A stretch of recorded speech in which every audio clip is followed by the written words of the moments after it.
Want to make popsicles at home but don't have a mold? We've got you covered.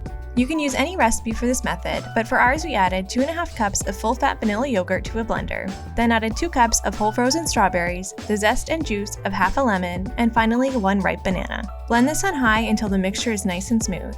If you don't have a blender, it will be extra work, but you can mash the banana and strawberries by hand, then mix into the yogurt and lemon. Pour the mixture into a loaf pan lined with plastic wrap or parchment paper for easy removal later. Now for a little extra texture, we added about 1 cup of diced frozen strawberries and gave it all a stir to evenly distribute them.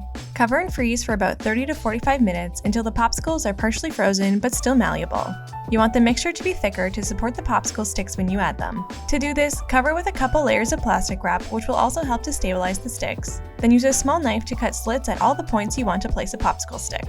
Depending on the size of popsicles you want, you can add more or less slits. Poke a popsicle stick into each slit, but make sure it doesn't go completely to the bottom. Then freeze again for another 4 to 6 hours or until completely frozen. Once frozen, you can use the plastic wrap to pull the popsicles out of the mold. If it's sticking, try running the sides under warm water to loosen them. Then remove the plastic wrap and use a sharp knife to slice into individual popsicles. Once sliced, you can eat these right away or return to the pan and freeze for future snacking. They might not be as pretty as popsicles from a mold, but they will certainly help you beat the heat this summer. Click on one of these other great videos and subscribe for more amazing recipes.